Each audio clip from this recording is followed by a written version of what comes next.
So what's up mga sir, nandito na naman tayo para sa panibagong video. So for today's video, magkakabit tayo ng belly pan. So ito yung ating R3.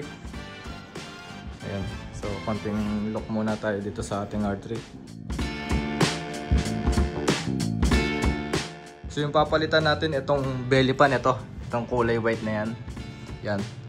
Yung pinagawa kasi nating belly pan is mahaba na, tapos magko-cover na siya dito. Then yung ito, hanggang dito na siya sa dulo. So takiplat yan. So umorder pala ako ng belly pan kay Paul Gado. Yan, search nyo na lang sa Facebook niya or direct message kayo. Meron din siyang Shopee account. So ito yung in-order natin sa kanya. Ayan. Itong box na to. So safe naman nung dumating sa akin. So yung sticker natin is stock pa rin. Ito, meron tayo dito. Itong Henios at ito. Yan, so stock pa rin. So tara, buksan natin.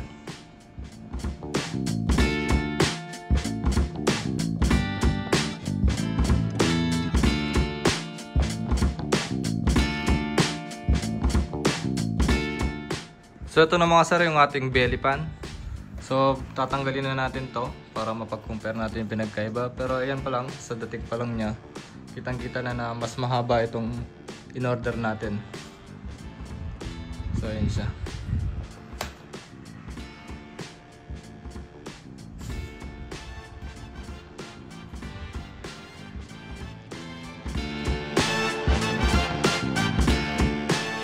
So ito mga sir, ito na yung itsura ng ating R3 pag wala siyang belly fan. So ganyan lang siya kaliit compare dito sa ipapalit nating bago. Ang pinapangit lang niya is mabigat itong fiberglass. Mabigat siya. Siguro mga 500 grams lang naman yung difference nila. So yan, dito rin sa kabila, ayan. So napakalaki. So pag na-install na natin to, magmumukhang mas malaki pa itong R3. Ayan. So, tara.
So yun mga sir, ito na yung belly pan natin. Na-install na natin siya.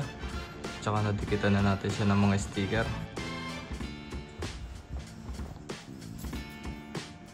Ayan. Ito sa kabila.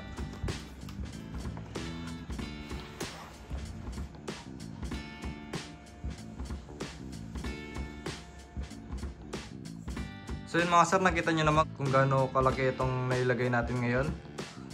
Yung stock kasi, ang liit lang niya eh. So yan o, tignan nyo. Mas mahaba na siya, tapos sobrang laki niya compared to sa stock. Yung sa stock kasi hanggang dito lang siya o. Ganyan lang. Ito mas mahaba. Tapos mas lumaki yung dating ng ating R3. So yung mga sir, sa mga gustong umorder nito, ikakabit ko sa baba yung link ni Paul Gado or GS Bearings. Direct message nyo na lang siya. So tatapusin na natin dito ang ating video. Kita-kits ulit sa mga panibagong DIY. Peace.